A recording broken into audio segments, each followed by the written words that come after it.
Okay, once again, it's good evening. We are still on our broader topic, human resource management. Several aspects of this topic had already been done. The last time we met, we talked about training and development. So when people are recruited, there is the need for their skills to be upgraded, for other qualities to be upgraded, and the human resource manager sees to it that he organizes training program of all sorts so that he'll be able to upgrade their skills. So we are through with that. You know what we are going to do today, because the last time we met, I told you what we'll be doing. Today, you remember when we were talking about the functions of human resource manager.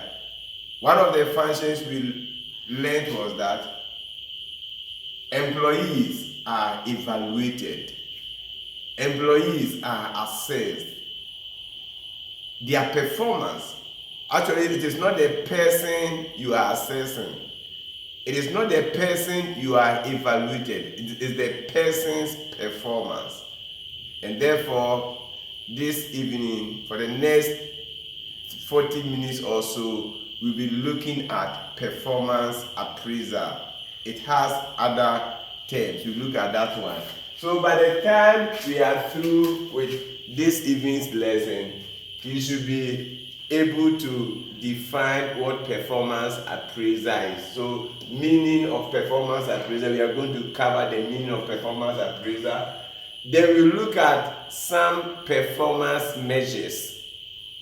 When I say performance measures, what are the qualities of employees that are evaluated, that are assessed, that are appraised? We look at some of them. Then we also look at the reasons for performance appraisal. Why is performance appraisal conducted? We look at that one too. Then we also look at the process involved in conducting performance appraisal. Then we look at its importance. Then we'll end with the problems or the difficulties involved in performance appraisal. Then, if time permits, I will show you a practical example or a real example of performance appraisal. So the meaning, very simple, straightforward. When you say you are appraising somebody, what does that mean? I've already used certain words. I've used the word evaluation or evaluated. I've always used the word assessment or assessed. I've used that word. So they are synonyms. So when you say performance appraisal, you see, every worker, you know that you have your what we call job description, which we have already learned. So there is what to do. Your target is set for you. So at the end of the period, let's say for a teacher, at the end of a semester, or at the end of the year, your performance will be assessed. Your performance will be evaluated against the set standards. You see, when teachers come to class to meet you for the first time during the semester, they give you scheme of work to tell you what you are going to do for the semester.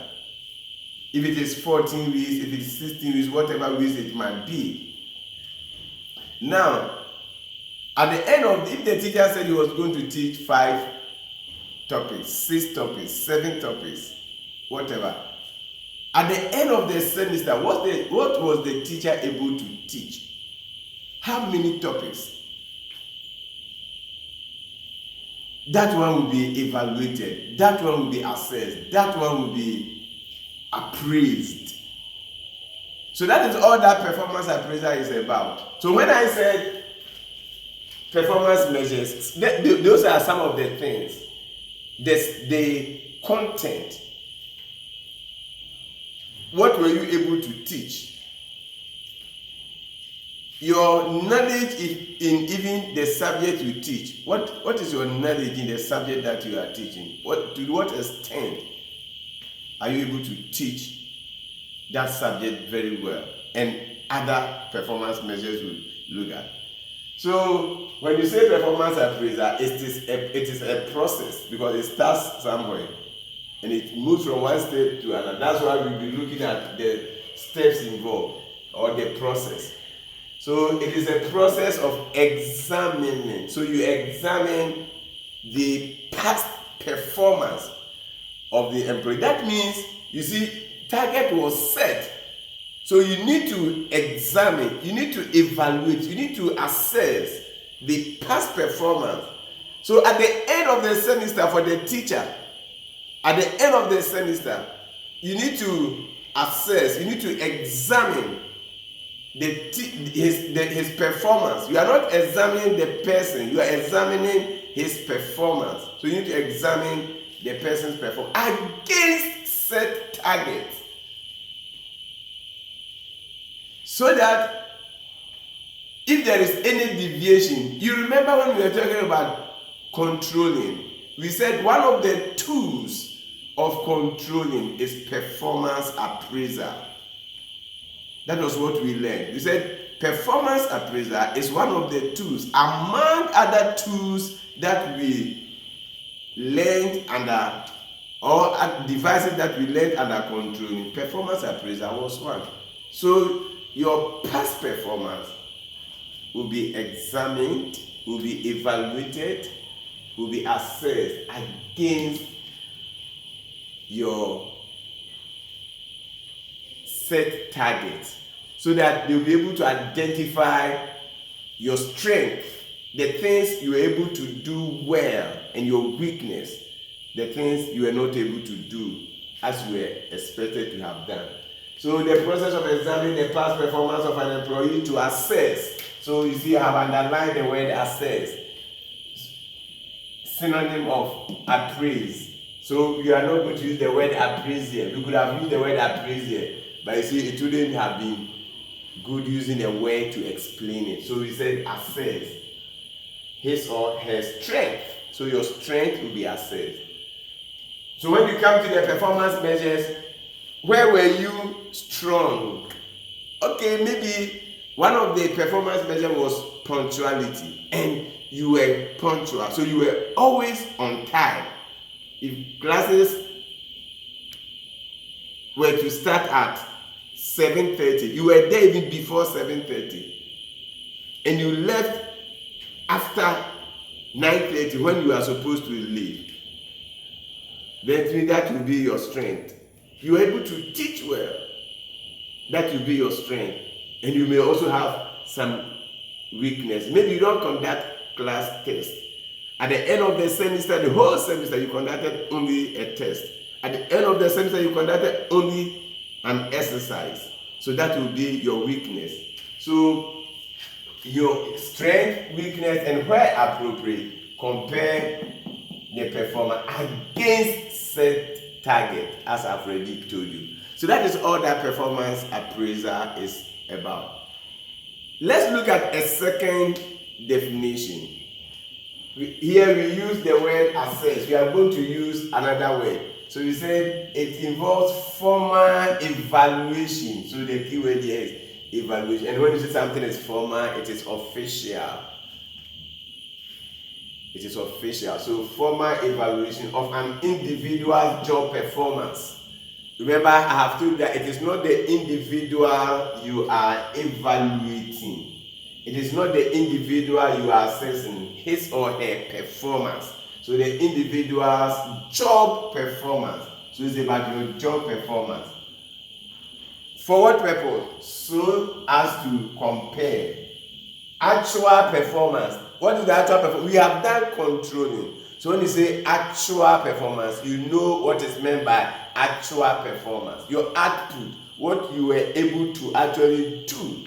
When you measured performance, what you were able to do. You said you were going to teach 7 topics for the semester. That was your target, how many topics were you able to teach? So that would be the actual performance against established standard.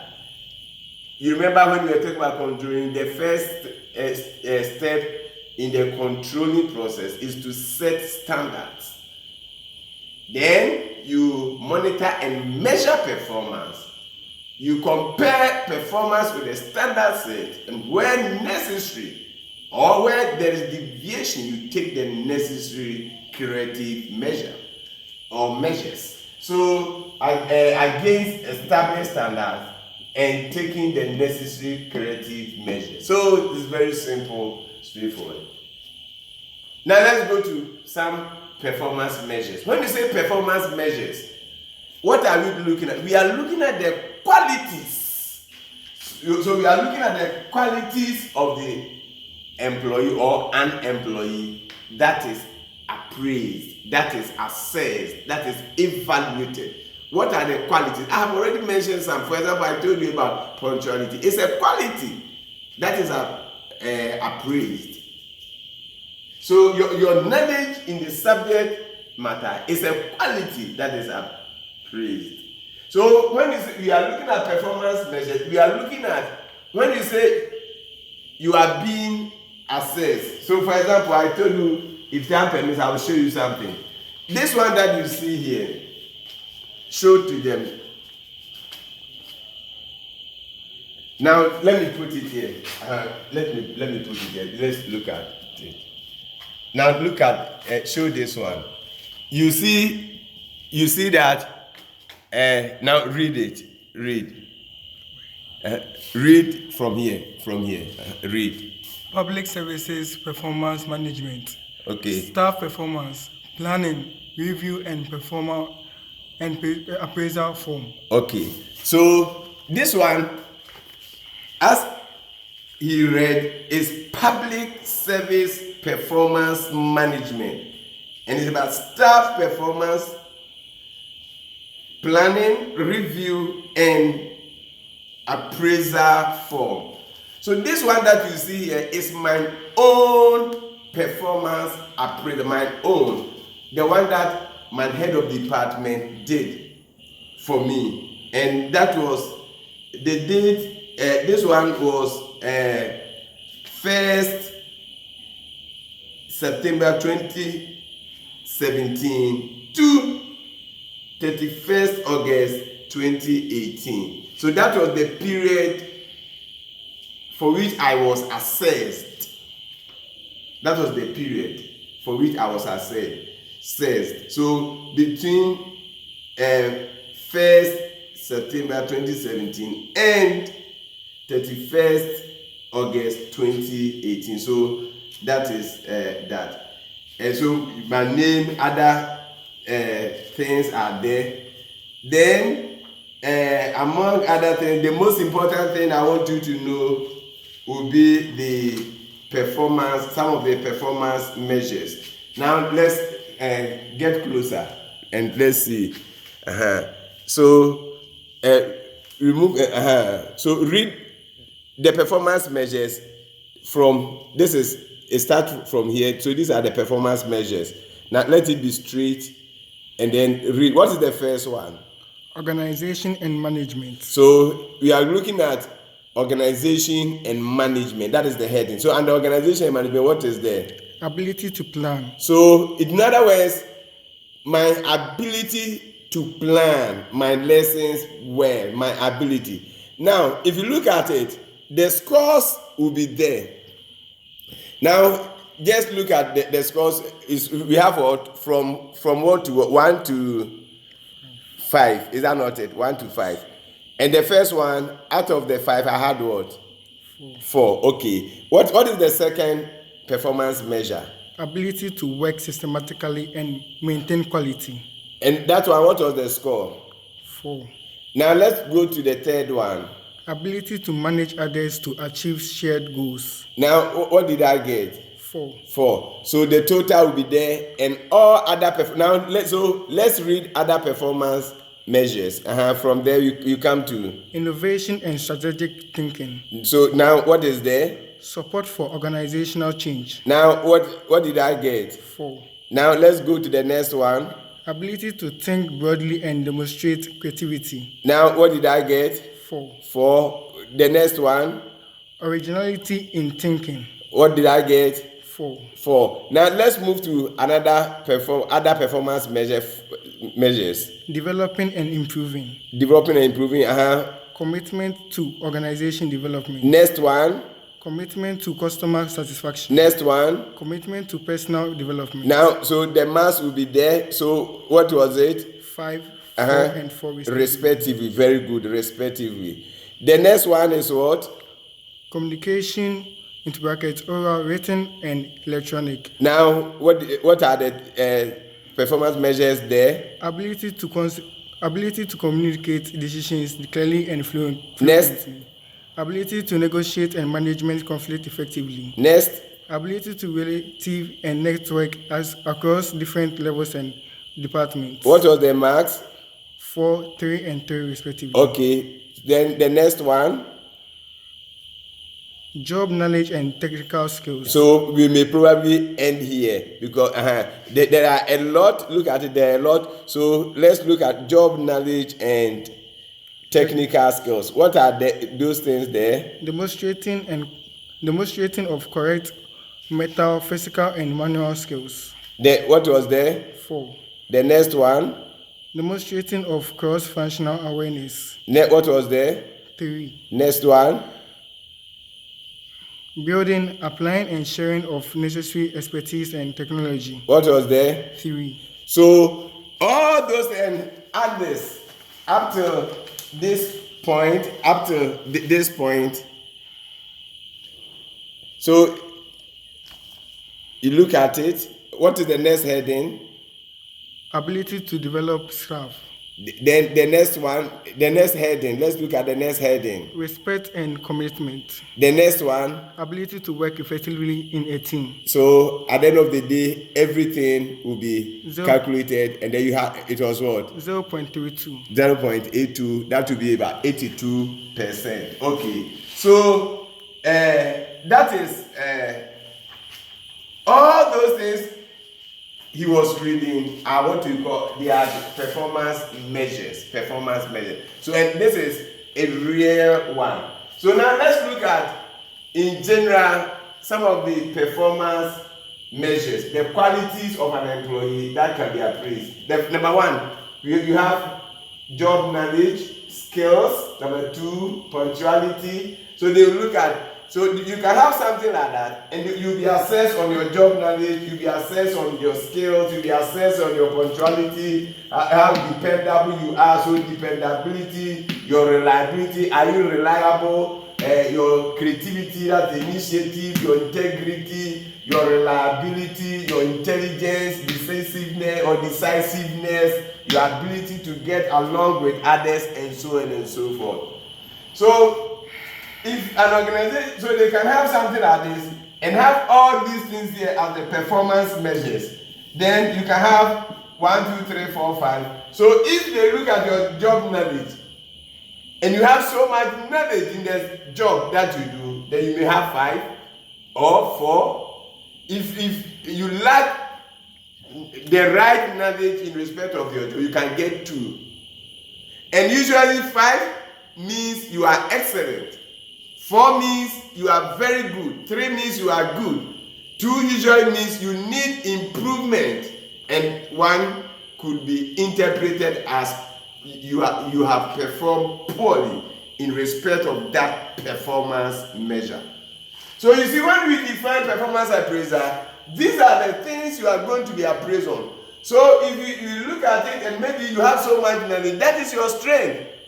But maybe you are not able to get along with others. You are always fighting with others. So that one, you may score low there. And the necessary corrective measures can be taken. It can be even counseling. Some of the measures could be training.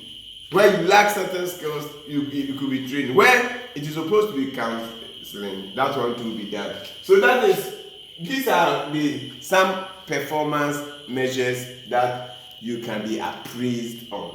Now let's go to the reasons for appraisal. Very simple, straightforward. Our knowledge in what we have done so far will let us know the reason. The first one, very simple, straightforward, to identify an individual's current level of performance. So when this one was done, my current level of performance was identified. What was my performance in the previous one? What is my current performance? Was it poor in the previous one and it is good now? Was it excellent in the previous one and it is very good now? Or was it good previously and now it is excellent? My current, so your current level of performance will be identified. The next one, very simple, straightforward, is to enable employees improve upon their performance. So when the performance appraisal had been conducted, your weakness will be identified. Then the necessary corrective measures will be taken so that you can improve upon your performance. The third one, to provide the basis for rewarding employees. Now, performance appraisal is conducted. You see, quite recently there was speed day. Then we had the best teacher. How were you able to get the best teacher? Through performance appraisal. A lot of things will go into it. Your teaching, your involvement in co-curricular activities, and a whole lot of other things. So the best teacher suggests that appraisal was done, and the one who had the highest mark was the one that was awarded the best teacher. So that is that. You can also be promoted when there is promotion. When there is vacancy, if you have been performing excellently, you can be the one to be promoted. So if somebody has been promoted, if somebody won the best worker for the year, and so forth. Now when you go to some shops like Mercom and those things, you see that they put somebody's picture there and they say that the best worker for the month. Those things do not come just like that. They are not done intuitively.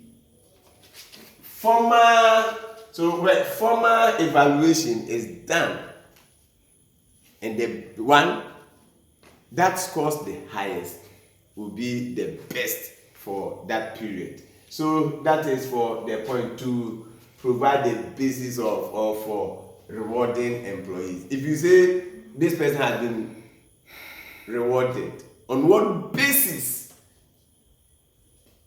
was the person rewarded? That means among his peers or colleagues, he scored the highest. So there will not be any controversy unless the manager did not do it well. So that is that. Then the last one has already been said, to identify employees who need additional training. So this is a very simple point. The process involved, very simple. We have done that one. You remember when you're talking about the process involved in controlling. It's the same thing here, because it's a control tool. So the same thing. The only thing is that this is going to be a 5-step. There is something you didn't say it there. We are going to say. So it's a very simple thing. The first one, you establish performance standard.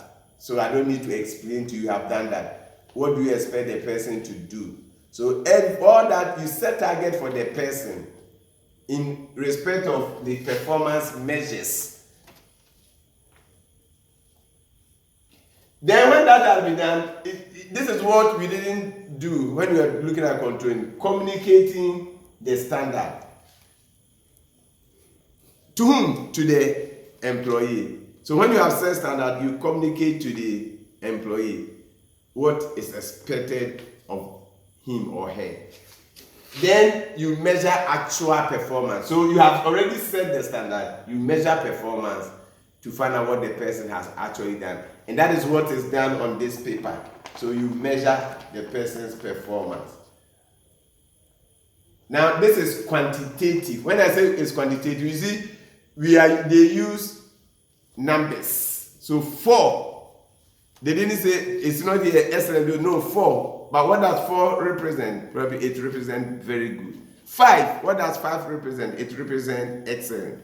1, what does it represent? It represents poor.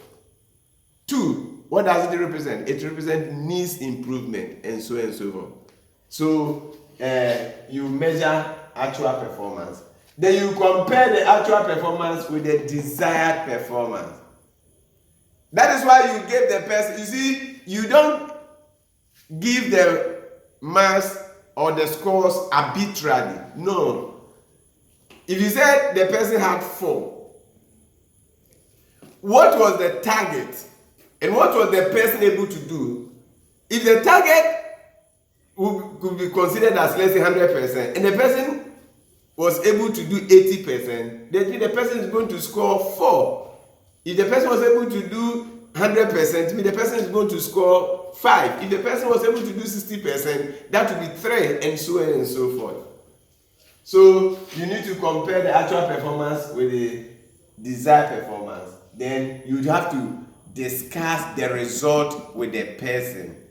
So this thing that was done, this one will be done by your head of department. Now you say, who also do that of the head of department? The assistant head academic will do that. They will also do that for the assistant head academic. The headmaster will do that. And who is going to do that for the headmaster? That one will be done by his or her directors.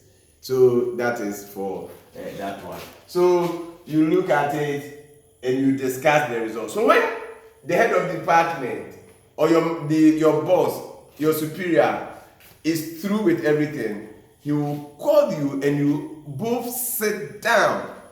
Then you look at it one after that. This one, if you don't even agree with him or her in respect of a particular score, you challenge it. You have to challenge it. For example, if you think that punctuality, you have been punctual throughout the semester, but he or she scored you 2 or 3, you challenge that and you provide evidence to that effect. So you discuss it and you should both agree that whatever that has been given to you, you accept it. So if you were supposed to go over this thing somewhere along the line, you see that I said that after discussion, what I say, I agree that so. If you don't agree, you have to also state that. So that is for the discussion, and it will end it. So that is that. Now let's move to the next one, importance of performance appraisal. Very simple, straightforward importance. You see, when you are learning something, you understand the concept. Its importance, its advantages and disadvantages become very simple. The first one, very simple, straightforward, that it helps in decision making for promotion, layoffs, and demotion. It has already been done. Now, if you assess somebody and the person scored high marks, then when there is the highest marks, then when there is probably promotion, the person will be the one to occupy that position. Now, if the person scored poorly and you are supposed to downsize, when I say downsize, you want to reduce the number of your employees. Who is going? If you are performing poorly, you will be the one to go. If there is economic recessions and people are supposed to be made redundant, who is supposed to go? Certainly, it is said in Akan proverb that Obi ento na koko bede kwa. So there is no way they are going to ask the person who has been performing excellently to go. No. So why were you laid off? If you are going to be demoted, you occupy a certain position, but you are performing poorly there, you can be demoted. So that is a very simple, straightforward. But the next one, simple, straightforward, is that information from the appraiser. So information from this appraiser is used to update the records of employees. So when you go to my file, I have a copy of this one there. And previous one will also be there. So if in 2016, I performed poorly, but 2017, I have performed excellently. It means this one is going to be used to update that one. So that's why if you look at it here, it says to identify an employee's current level of performance. So it's a very simple, straightforward point. Now, when this one is kept in your file, your headmaster, your headmaster, whoever can leave, another person will come. If they want to, if you leave the organization, you go somewhere and they want where the organization you left to write confidential letter about you, they will go to your file, pick some of these documents, and then write that confidential letter. So that is that. The next one, we have already learned that one. It serves as a control tool. We have learned it, so I'm not going to look at it again. The fourth one, very simple, straightforward. This performance appraiser improves superior subordinate relationship. Now, your superior is assessing you. After that, he calls you or she calls you. Both of you sit together. You discuss. Now, even appraising you is an indication that your superior takes interest in your job or in your work. So there will be that cordial relationship between the superior and the subordinate. So that is the fourth point. The last one is that it motivates employees to perform better. This one motivates employees to perform better. Why? If I know that at the end of a period I'll be assessed, then this is going to drive me. You know what motivation is? We say motivation is an innate drive. Anything that moves you into performing. So this performance appraiser is going to serve as a motivational factor, because you know that at the end of the period you are going to be assessed and you want to do better. You want to score high marks, so you perform better. So that is that. It motivates employees to perform better so that they can have better rating. Now, when you are assessing the person, you are rating the person. So you want to have better rating. Remember, I told you, others may also even call it merit rating. There are other terms, personal or personnel rating. Another word is performance evaluation. So all these are other terms, but the common one is performance appraisal. Now, let's end this evening's lesson with the problems or difficulties or demerits of performance appraisal. Very simple, straightforward problems. The first one, you see, if you look at a certain point here, when we were looking at the process, we said you establish standard, then you communicate the standards. But often some managers or superiors do not communicate. So the problem is that there is lack of clear job description. Why? Because the manager doesn't even communicate to the employee what is expected of the employee in terms of good performance. If I don't know what is expected of me in terms of good performance, then how will I be able to perform to that standard? Because there is no even, you have not even given me the standard, you have not communicated the standard to me. So that is one problem where there is no clear job description. The employee is not informed ahead of time what is expected of him or her in terms of good performance. So if you are assessing the person on what are you assessing the person? What is good? That is relative. So what may be good to you may not be good to the person. So you should have sat down with the person, discussed with the person what is expected of the person, so that it becomes clear. The next point, very simple, straightforward, is that unfairness on the part of the rater. So some raters are usually unfair. They are not fair. If they have personal issue with you, they can rate you low.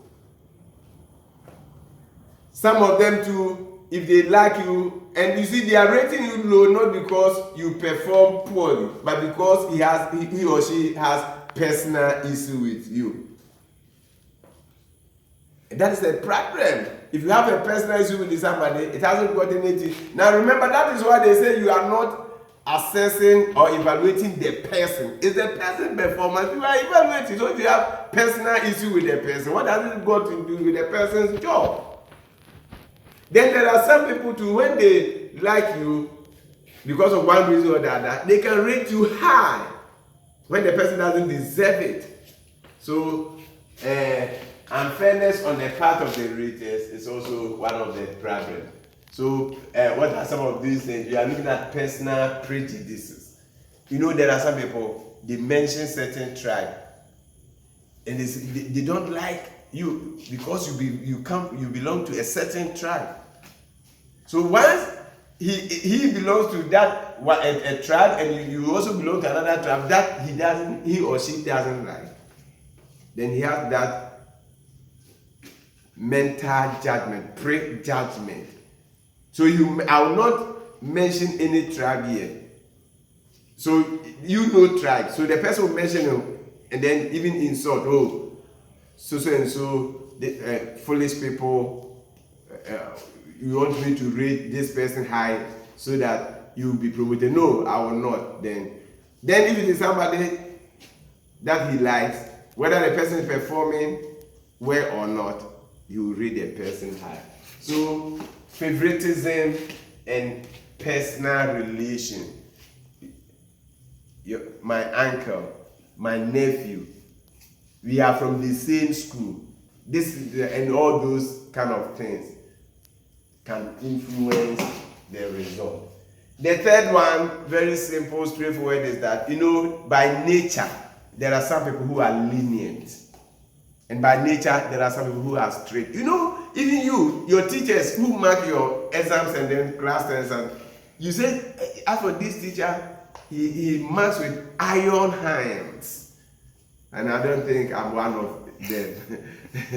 I don't mark with iron hands. I mark fair. If you get it, I'll give to you. Okay. So there are some teachers who give high marks to students. Those who are not even performing well. You look at their report. They are all getting almost A. Everyone is getting A. Then there are some teachers too. Almost everyone is failing. Then there are some teachers that the normal curve will be there. So if you meet a supervisor who is lenient, then he may rate everyone high, even if they don't deserve it. And if you meet a strict one too, I remember when we were at the university, some lecturers will say that you can never get A in their courses, no matter what you do. No matter what you do, you will never get it. No matter. Then there are others too who will give the grades. Almost everybody is scoring A. The same thing happens here. There are some supervisors, after this, almost everyone is getting above 80. There are some, almost everyone is getting below 60. So we have the straight ones and we have the lenient one. That is a problem. So that is that. The next one is what we call the halo effect. Halo effect is a very simple thing. Halo effect. Now let them see the spelling. Halo effect. Halo effect. What is it? Now, when you look at this one, assuming somebody is being appraised and all these qualities are present, and the person is punctual, the person who is being appraised is punctual. Now, there are some supervisors, the problem is that, you see, because you are punctual, they will rate you high in job knowledge, they will rate you high in skills, they will rate you high in dependability, they will rate you high in every performance measure because you are punctual. That is a problem. So they are using only one quality as a measure to rate you high in all other qualities, even where you don't deserve to be rated high. So that is what you call the halo effect. On the other hand, there are some too who may not like you for something. They may not like you for something. It could also be because you are not punctual. Then they may rate you low in all other. Instead of rating you, taking them independently. When I say independent, it means that you pick this one and you rate the person on this, you pick this one, you pick this one, they will just look at one of them. Either it is your weakness or it's your strength, and they will rate you high or low in all other qualities. That is a problem. So that is what they call the halo effect. So I said you are rated either high or low based on one characteristic. And the characteristics, the qualities you see here are the characteristics we are looking at. There are even some who may be rating you on the basis of the basis of which they are rating you doesn't have anything to do with even some of this. For example, somebody even likes your dressing, and so therefore he rates you high on all other things. So that is for the halo effect. The next one, very simple, straightforward. I don't know whether you have done statistics. Central tendency effect. Central tendency effect. You know, in statistics, when you're looking at central tendency, you're looking at the mean and so on and so, the mode and so on and so forth. The media, central tendency. So, when you say central tendency effect, what does that mean? What it means is that the rater, your boss, your superior who is rating you, will rate you averagely. In other words, the person will be giving you average marks. So if you look at it, let's look at something like this. 1, 2, 3, 4, 5. Now, the performance measures will be here. So your knowledge in whatever you are doing, your knowledge in whatever you are doing. This is 5, 4, 3, 2, 1. The person will not bring you here, the person will not send you here, the person, you come to this place, the next one you are here, the next one you are here, the next one, maybe one of them, the person will move here. The way the person moves you here, the person will move you here, another, scoring you or giving you average marks. Why? You see, the person might not be somebody who actually knows, because he has not been monitoring you. To rate somebody, you should be able to monitor the person.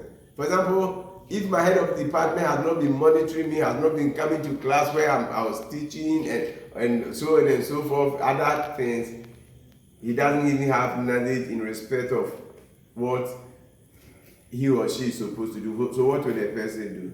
The person will rate you average.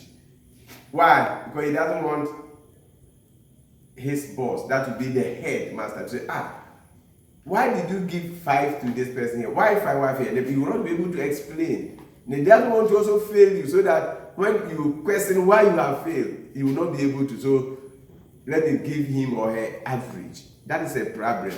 So that is for the central tendency effect. You are rated, or the employee is rated as average. So you are scoring between 50 and 55. So that is for that one. So if you look at what I did here, it's similar thing I did here. Ladies and gentlemen, that brings us to the end of this evening's lesson. And we are through with performance appraisal. We talked about the meaning of performance appraisal. We look at some performance measures, and I showed you a real one. Then we also look at the reasons for appraisal, the process involved. We look at the importance of performance appraisal. Then we ended with the problems. Till we meet again another time. Please, as I always tell you, all that you need to do, if you only listen and you don't sit down to study your notes, then you have problems. So study your notes and organize yourself well. We'll meet another time. Good night.